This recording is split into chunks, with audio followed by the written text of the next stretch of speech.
क्या गल्फ देशों पर हमला करने की तैयारी में है ईरान?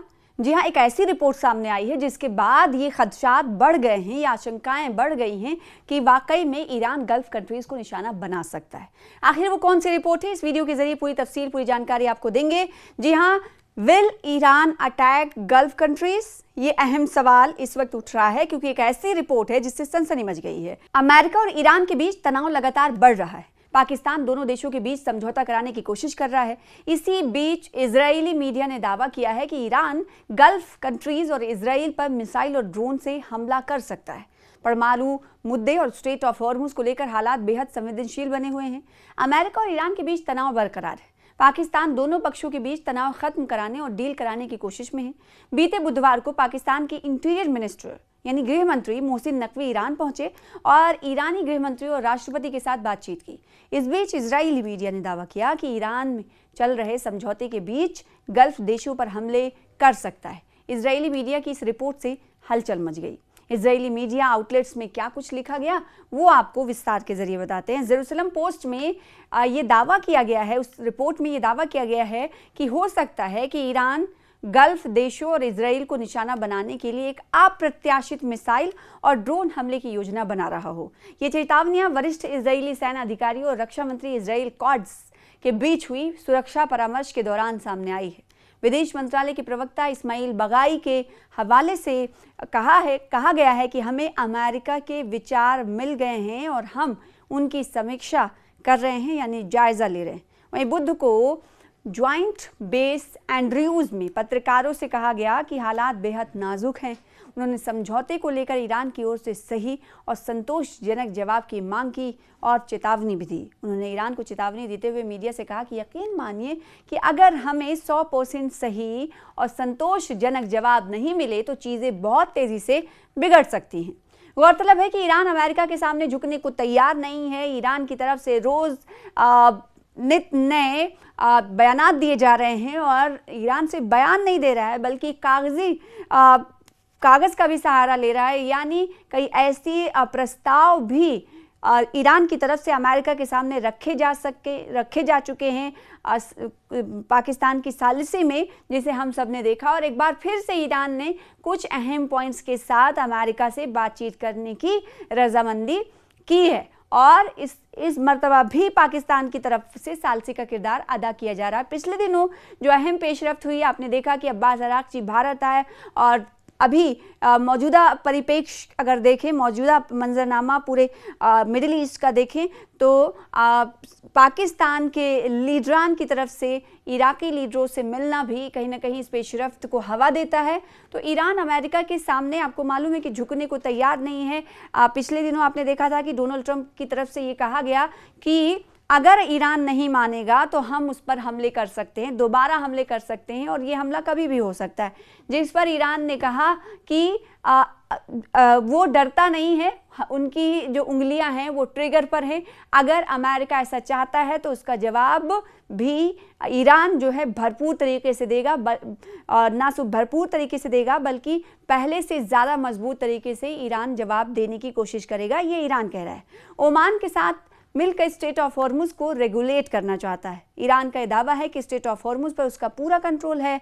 ईरानी सिविलियन यूज़ के लिए परमाणु संवर्धन जारी रखने पर अड़ा हुआ है और इसे अपना अधिकार मानता है। हालांकि ईरान ने हमेशा ये साफ किया है कि वो परमाणु बम नहीं बनाएगा। वहीं अमेरिकी धमकियों के जवाब में ईरान ने साफ कहा है कि इस बार चौंका देने वाला रिस्पॉन्स दिया जाएगा।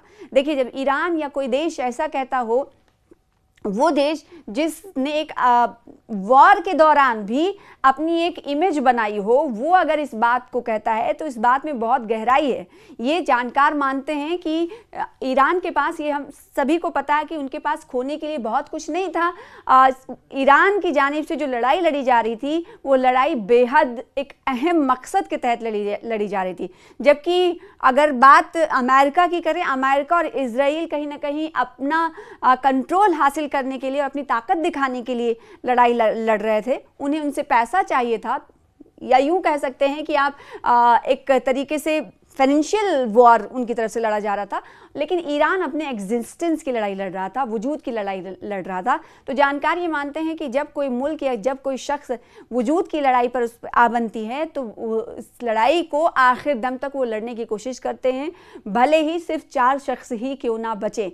ऐसा ही एग्जाम्पल कहीं ना कहीं हमें देखने को मिला। ईरान में जो सुप्रीम लीडर्स थी, जो टॉप लीडर्स थे, उन्हें कहीं ना कहीं अमेरिका की तरफ से जो हमले किए गए थे ईरान पर, उसमें उन्हें शहीद कर दिया गया। यहाँ तक कि ईरान के supreme leader Ayatollah Ali Khamenei जो ना राजनीतिक तौर पर उनका कद ऊंचा था, बल्कि वो सुप्रीम लीडर थे ईरान के, उन्हें जब शहीद किया गया उसके बाद ईरान की तरफ से हमने देखा कि ना सिर्फ जवाब दिया गया बल्कि कड़े लफ्ज़ों में कहा गया कि आप एक खामनेई को मारेंगे, दूसरा मौजूद रहेगा उस ओहदे पर फायज होने के लिए बरकरार रहेगा, तो आप कितने लोगों को आप मारेंगे, क्योंकि शहादत हमने वुरसे में पाई है। ये सब इस तरह की बातें कहते हुए ईरान के आला लीडर दिखाई दिए। और अब जो बात 14 दिनों की, आपको मालूम ही है कि पिछले दिनों जब दोनों ममालिक के दरमियान कई हफ्ते जंग जारी थी,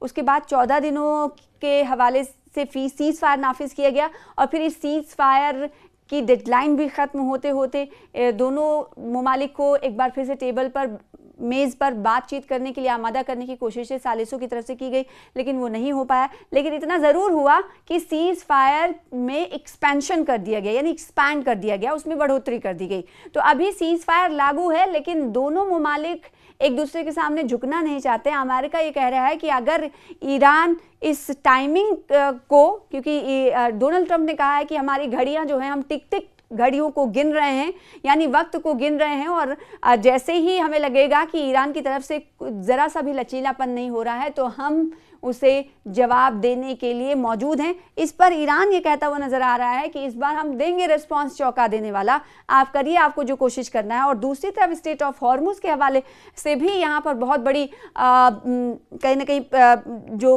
पेशरफ्त है वो पूरे दुनिया को आप देख रहे हैं कि स्टेट ऑफ हॉर्मुज की वजह से या वहाँ पर पाबंदी की वजह से पूरी दुनिया जो है इस वक्त मुतासिर होती हुई नज़र आ रही है। अलग अलग देशों में अलग अलग तरीके से लोगों से अपील की जा रही है कि आप ईंधन की खपत ईंधन को कम इस्तेमाल करें ताकि इसका भार हमारे मुल्क पर ज़्यादा ना पड़े, और हम कार पूलिंग करें, सब पब्लिक ट्रांसपोर्ट का इस्तेमाल करें ताकि हमारी खपत जो है वो ज़्यादा ना हो। तो इसी वजह से, क्योंकि स्टेट ऑफ हॉर्मुज से तकरीबन पूरे दुनिया में 20% से ज़्यादा ऑयल, क्रूड ऑयल यहाँ से निकलता है और इस वक्त ये बंद है।